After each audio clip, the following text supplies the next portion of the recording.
po natin, pinag-uusapan po natin yung iba't ibang character sa Bible kung saan pinapakita doon kung paano kumikilos ang biyaya sa buhay nila. So for this morning po, we will also discuss another character sa Bible, which is si Rahab. Ayan.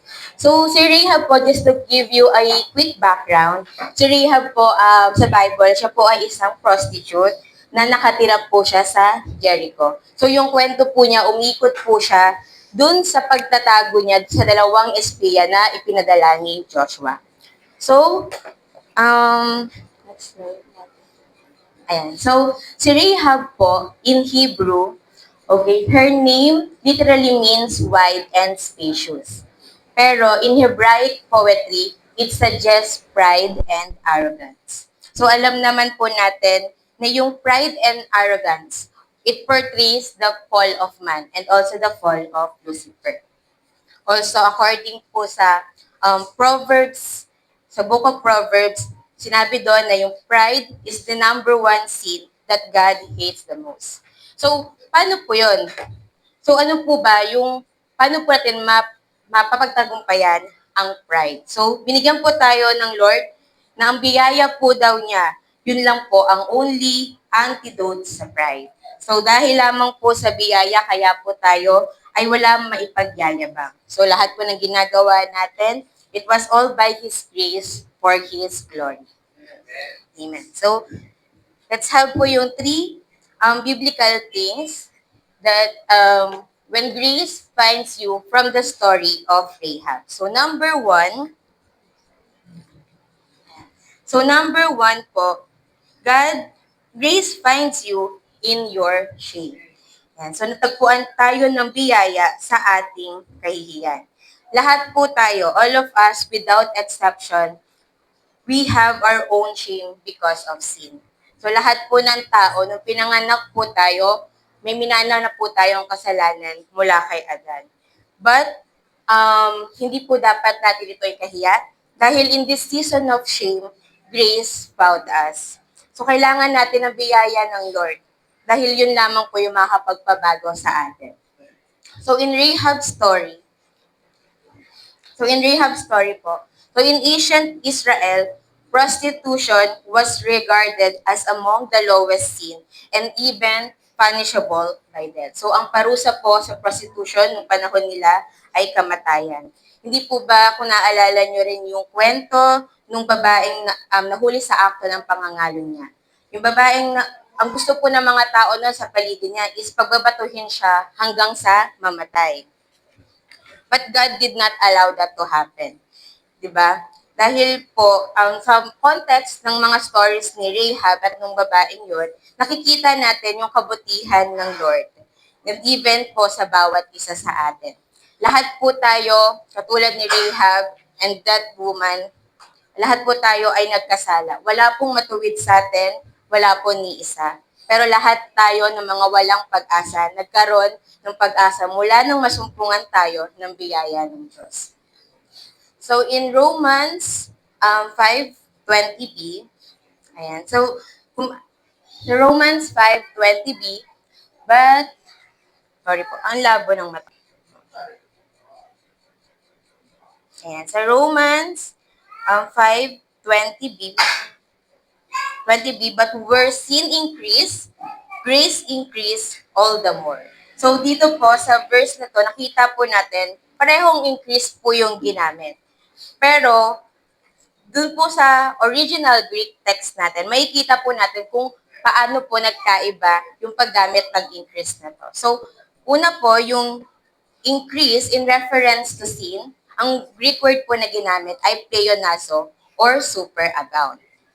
However, dun po sa increase naman, in reference to grace, ang ginamit po na original text is huper periswo or super abound. So ano pong ibig sabihin nito? Hindi po tinatabla o pinapantayan ng biyaya ang kasalanan.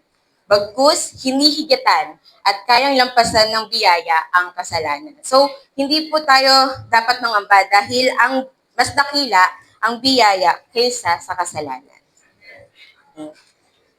So, pwede po ba nating basahin? Grace is greater than my sin. Grace is greater than my sin. Amen. Hallelujah. So when sin reaches its highest point, grace surpasses it. So we cannot out-sin the grace of God. So baka po may magtanong sa inyo, dapat bang magkasala na lang tayo ng magkasala para lalong sumagana ang biyaya ng Diyos? Ang sagot po natin, of course not. Dahil Apostle Paul explained in Romans 6 chapter 1 and 2, what shall we say then? Shall we go on sinning so that grace may increase? Verse 2, by no means. We died to sin. How can we live in it any longer? So it is impossible for us to continue living in sin. Dahil ang biyaya po, hindi lang naman tayo iniligtas. Binago rin tayo neto. Di ba nung tayo po, sabi ko kanina, ipinanganak po tayong makasalanan dahil po kay Adam? Dahil po meron tayong minanang sinful nature. So nung namatay po ang Panginoong Hesus sa krus ng Kalbaryo, yung sinful nature po na yun ay inalis na sa atin. And this is also the reason why Jesus did not commit any sin. Dahil wala po siyang sinful nature. So the problem here is not what we do. It's what we inherited from Adam. And we became sinners because of Adam's sin. But the moment we got born again, the sinful nature was taken away. That sinful nature had died with Christ at the cross. So, ayun po, di ba? Sabi ng Romans 6, 1 and 2, by no means, we died to sin, so how can we live in it any longer? So actually, di ba po kung isipin natin, dahil wala naman pong ginawang kasalanan ng Panginoong Jesus, wala po talagang dahilan kung para mamatay siya. Pero, para sa atin, di ba? For the wages of sin is death. Jesus, who had no sin, He died for us so that we could be the righteousness of God through Christ Jesus. So, yun po. Kaya, Apostle Paul, he strongly argues that we cannot live in sin as we do not have the sinful nature anymore the day we got born again. So, in Titus 2, verse 11 to 12, for the grace of God that brings salvation has appeared to all men. Ano daw po yung nag-bring ng salvation to all men? The grace of God. So it teaches us to say no to ungodliness and worldly passions and to live self-controlled, upright, and godly lives in this present age. So, kapag tinanong ko po kayo, kaya po ba nating mag-say no sa sin? Yes, dahil po lang sa biyaya ng Panginoong Jesus. So another story po na makikita natin sa Bible is John chapter 4. So this story is the Samaritan woman who has a desperate shame of having 5 husbands. So just kung familiar na po tayo dito, yung Samaritan woman po, nagkaroon po siya 'di ba ng 5 asawa dahil meron siyang hinahanap. It was something na hindi niya makita doon sa mga asawa niya. Kaya po, parang meron siyang sense of shame or guilt. Dahil sabi rin po din, nag-iigib po siya during yung hours na walang ibang taong nag-iigib. So, pwede, iniiwasan niya yung mga marites yung panahon na yon. So, but during her season of shame, grace found her. And Jesus did not condemn the woman. Instead, He gave her the living water. Yung binigay ng Panginoon dun sa Samaritanong babae ay tubig ng buhay na hindi na siya mauuhaw pang muli. Dahil sa totoo lamang po, ang Diyos lang po talaga ang makakapagpasapat sa atin. In every man's heart, there's a God-sized void that only God can fill. And natagpuan po natin yon the moment na tinanggap natin ng Panginoon bilang ating Panginoon at tagapagligtas. So another story po in John chapter 8. So this is the story of woman who was caught in adultery. So Grace also finds her in her desperation. So di ba sabi po natin kanina, ang kaparusahan ng prostitution or during that time is death. So ito po yung story na gusto siyang batuhin ng mga tao dahil nga nahuli siya dun sa akto ng pangangalo niya. But she was restored and forgiven by our Lord Jesus. Diba? Something that only grace can do. Sa law po ni Moises, kailangan siyang batuhin.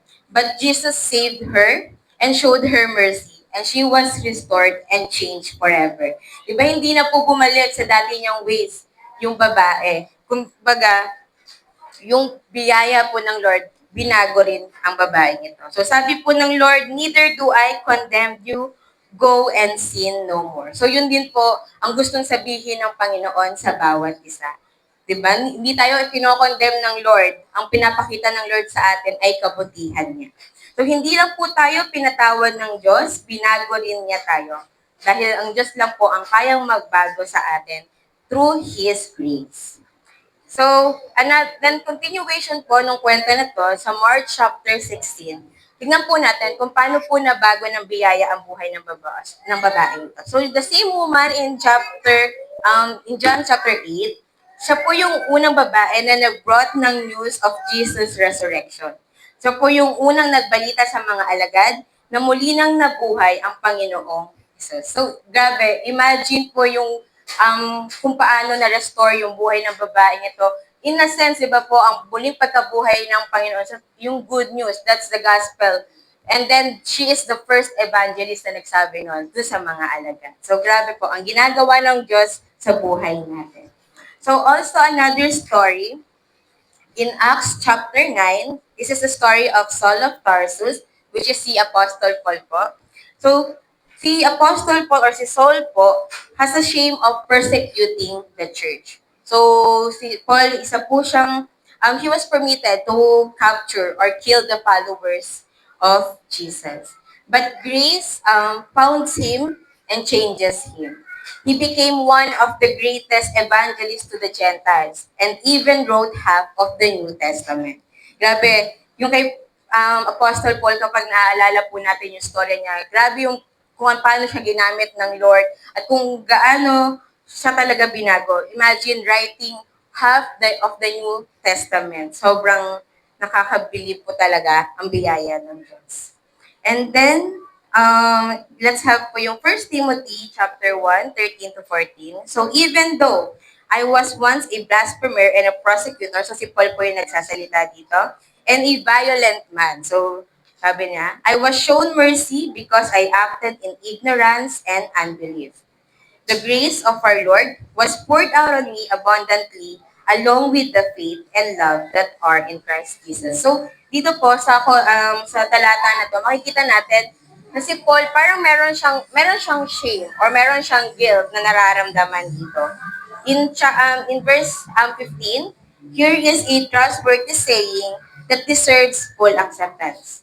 Christ Jesus came into the world to save the sinners, of whom I am the worst. So sabi niya, ako na yung pinaka masama sa lahat. Kasi nga, sanga siyang blasphemer, kalausig po siya ng mga followers ni Jesus. But in verse 16, but for that very reason, I was shown mercy, so that in me, the worst of sinners, Christ Jesus might display His unlimited patience as an example for those who would believe on Him and receive eternal life. So sabi po dito, ano daw po yung binigay sa atin ng Panginoong Yesus? Unlimited patience. So, pag unlimited po ba, nauubos po ba yun? Diba? Hindi po. Hindi po nauubos ang unlimited patience ng Lord. So, hindi na po galit sa atin ang Diyos. God is no longer mad at you. At paano pa po magagalit ang Diyos sa iyo? Kung sa tuwing makikita niya ay ang Panginoong Yesus, dahil po tayo ay nakasandwich na sa katauhan ng Panginoong Yesus. Nung namatay po si Kristo, naglubag na po ang galit ng Diyos sa iyo. Hindi po ba nakakatuwang malaman na hindi na po galit sa atin ang Diyos? So, sabi po sa Bible, blessed is a man whose sin is forgiven. Yung original word po na ginamit for the word blessed is makarios, which literally means happy. So, ang tao pong pinatawad ay masaya, pinagpala, at pinaguran. Amen. Thank you, Lord. So, dito po makikita natin, ayan. So, all of them, yung woman at the well, yung woman na caught in adultery, si Saul of Tarsus, and Rahab the harlot, All of them have stories of shame. But grace found them. So, tayo rin po ay natagpuan ng biyaya ng Panginoon. So, ayun, bago po ako tumayo dito, actually, iniisip ko kung I was even worthy to serve in front of you. But, ang Lord talaga, lagi niya, yung pagkausap talaga ng Lord, laging on time eh. So, this past few weeks, parang laging nagiging rema sa akin yung hindi naman ikaw anak yung makikita nila eh. It was the Lord. Parang mouthpiece ka lang talaga. So, ayun, yun nagkaroon ako ng strength to stand here in front of kasi sobrang mahihain ko po talaga. Di ba halata? Halata po ba? So, ayun. But the Lord, talagang kaya tayong baguhin ng Lord. And everything na we do is for His glory. So, that's number one. Grace finds you in your shame. So, number two naman po, grace honors your faith. Sorry po. So, in Joshua 2, verse 9 and the following verses, okay, and said to them, so ang kausap po dito ni Rahab is yung dalawang spies. I know that the Lord has given this land to you, and that a great fear of you has fallen on us, so that all who live in this country, which is in Jericho, are melting in fear because of you. So, sabi ni Rahab dito, I know. So, paano nalaman ni Rahab? Di ba si Rahab po ay isang Gentile? Because in verse 10, we have heard, know how the Lord dried up the water of the Red Sea for you when you came out of Egypt, and what you did to Sihon and Og, the two kings of the Amorites east of the Jordan, whom you completely destroyed. So, says verse 11, when we heard of it, our hearts melted and everyone's courage failed because of you. For the Lord your God in heaven above and on the earth below. So, paano daw po nalaman ni Rahab na paano po nalaman ni Rahab yung mga stories? Dahil nakarinig po si Rahab. So, she heard the stories. And Rahab believed to the Lord of Israel because of the story she heard. So, faith comes from the hearing and hearing the word of Christ. Kaya lang po nagkaroon ng pananampalataya si Rahab dahil po nakarinig siya at naniwala. So, she believed that the God of Israel is the God of heavens and the earth. So, paano rin po natin nalaman na si Rahab po ay naniwala? Okay, so sa mga next verses po, because she acted on her faith. Dahil ang tunay po na pananampalataya ay umaaksyon. Diba? So, but be careful po, hindi po tayo magdadagdag ng action dun sa pananampalataya natin. It was our faith that will work because it is genuine. So, when did Rahab faith work? So, may kita po natin yung story sa Joshua, sa 2 chapter 4, when she hides the two spies. So, imagine niyo po, si Rahab na nakatira sa Jericho. So, bakit kaya niya tinago yung dalawang espiya? Because she believes that the two spies, yung God po na pinaniniwalaan ng dalawang espiya na yon ay yung God of Israel, which she humbled. So, another po sa verse na Joshua 2:21, by hanging the scarlet cord by the window. So, in this story po, makikita natin na ang tunay pong paniniwala at pananampalataya ay umaaksyon.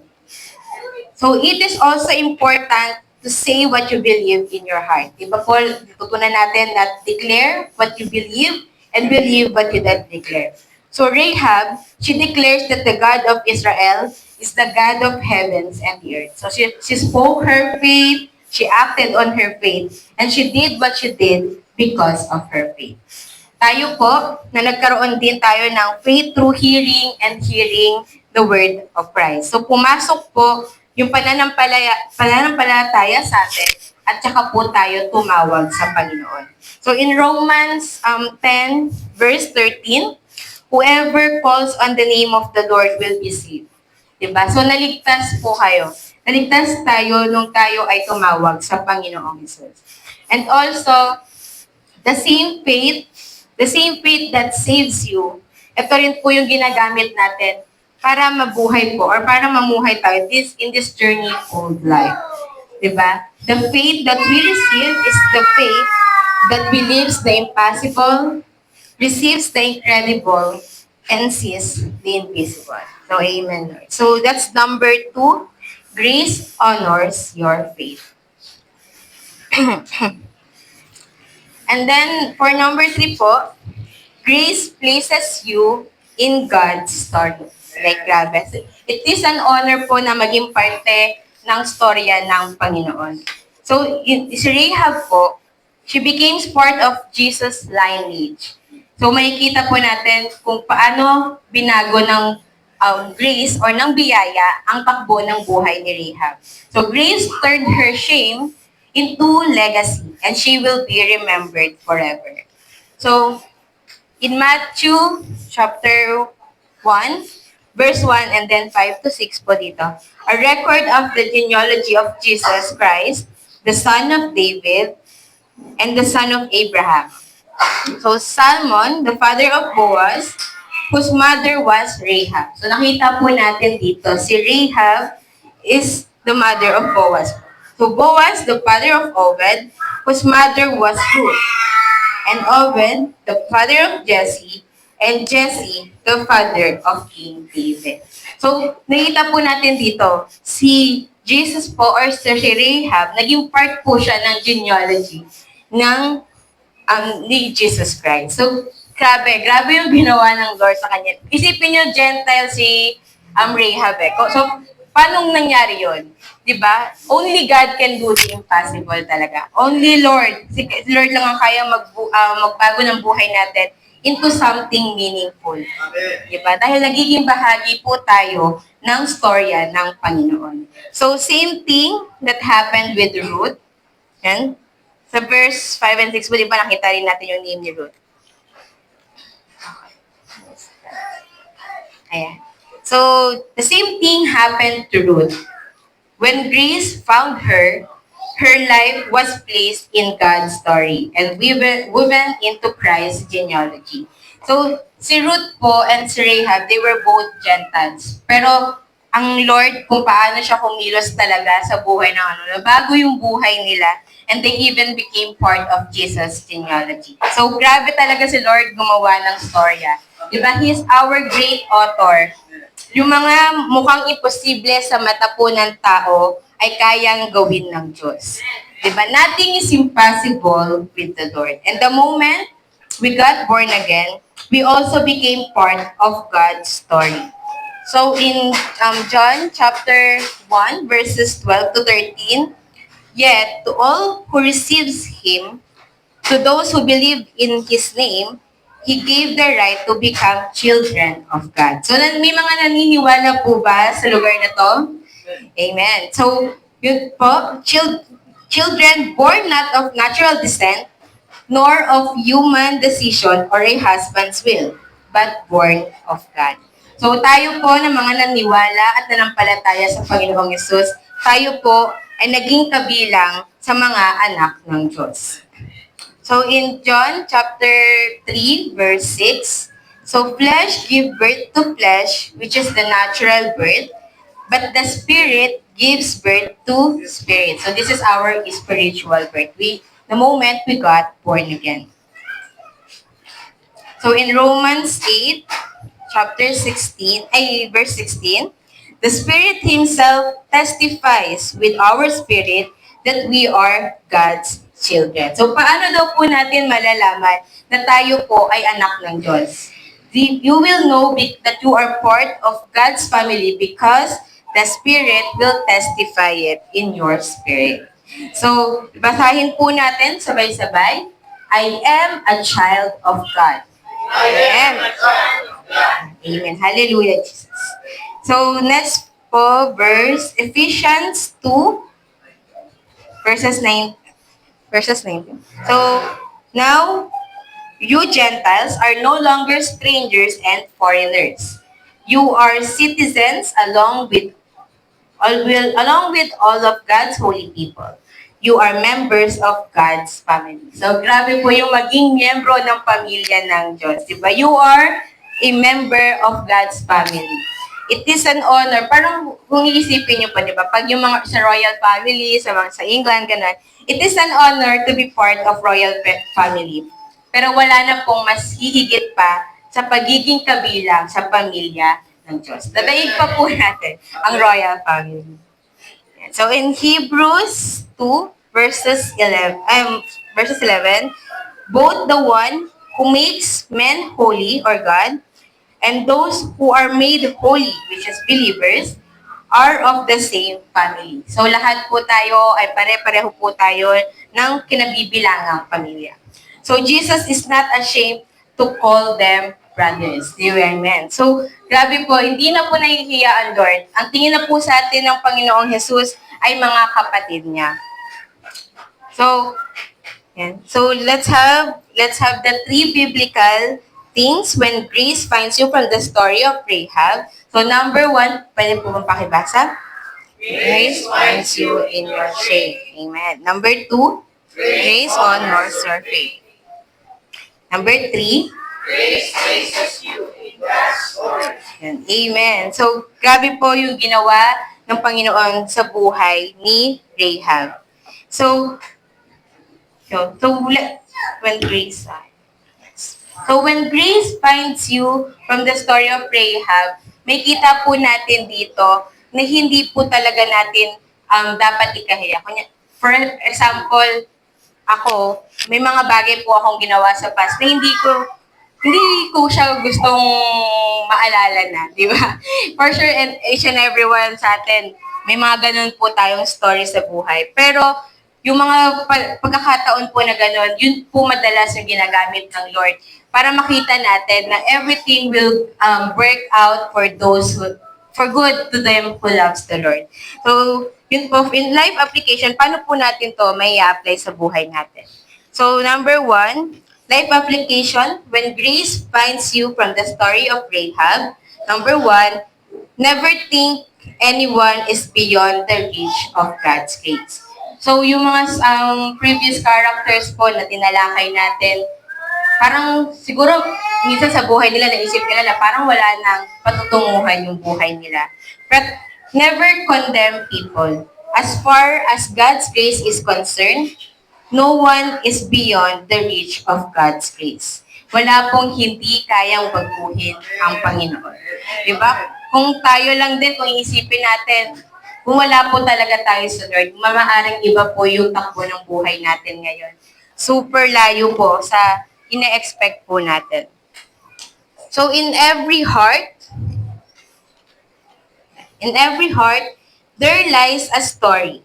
Some chapters damaged by failure, others disgraced by sin. But grace sees not the stain, but the soul. Diba? Yun po yung magandang sa Panginoon eh. Hindi po nakikita ng Lord kung ano yung mga ginagawa. Hindi niya tinitignan yun. Ang tinitignan niya is yung puso ng bawat isa. Yung puso natin na gustong maglingkod sa Panginoon, yung gustong tumampalataya sa Panginoon. And that's the best thing about serving the Lord. So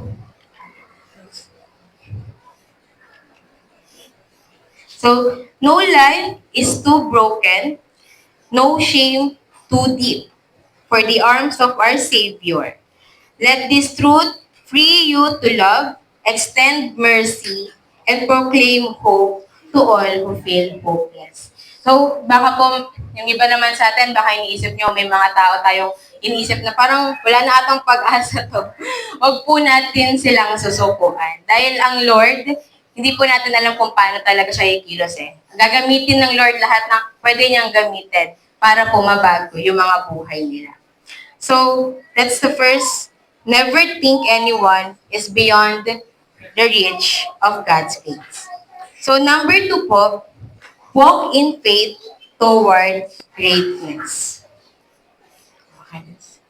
So, the single act of faith not only secured her family's safety, but also granted Rahab into Israel's heritage and ultimately into the Messiah's lineage. So, grabe yung si Rahab, kung iisipin po natin, pwede siyang mapahamak dun sa ginawa niyang pagtatago sa dalawang spies. Diba? Dalawang espiya na pinadala ni Joshua. Kasi, isipin niyo po, aatakihin na yung country niyo, yung Jericho. Tapos tinago mo pa yung dalawang espiya. Pero, dahil si Rahab ay may pananampalataya sa Panginoon, alam niya kung sino yung, kilala niya yung Lord eh. Kilala niya yung kayang gawin ng Lord from the story she heard. Kaya, that single act of faith, it only secured her family's safety and also, napabilang pa siya sa genealogy ni Jesus. So when you walk in faith, grace meets you and guides you into God's extraordinary purposes. So, minsan ang kailangan lang po talaga natin is tumalon. Magtiwala lang talaga sa Panginoon. And the rest is siya na po yung bahala. Okay. So, number 3 po, for life application. Number 3, allow God to rewrite your story for His glory. So, invite God into your story and watch His grace rewrite it, turning shame into a powerful testament of mercy. So, yun po, ipagkatiwala talaga natin sa Lord yung storya ng mga buhay natin. Just so we could imagine, di ba, kung hindi po talaga tayo natagpuan ng Lord, maaaring iba yung nagiging takbo ng buhay natin ngayon. Pero si Lord, alam ko na ang storya ng bawat isa, mas paganda pa po ng paganda. Kasi yung author natin ay si Christ. Ayan. So, the greatest chapters of your life will be written with the ink of the ashes of your past, according to His grace-filled design. Diba? So, si Rahab, she believed and acted on her faith. And this changes her life into something meaningful. So, kailangan lang po talaga natin ay hayaan ng Lord na gumawa sa ating buhay. So, hindi po natin, wala pong hindi kayang baguhin ang Panginoon. So, yung mga stories natin, God can turn in your shame into stories na makakapagpabago po din ang buhay ng ibang tao. Diba? Sa ngayon, siguro may mga pinagdadaanan po yung iba sa atin na tayo. And then isipin nyo kung bakit kaya natin ito pinagdadaanan or bakit kaya natin ito kailangan pang maranasan. Maybe because God is working.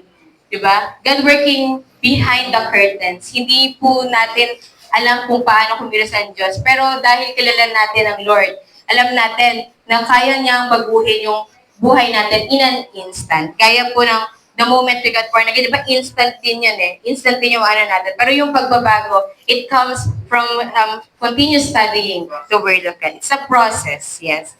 So yun po. So let's have the life application. Pwede po bang pakibasa? Number 1. Never make anyone beyond the reach of God's grace. Amen. Number 2.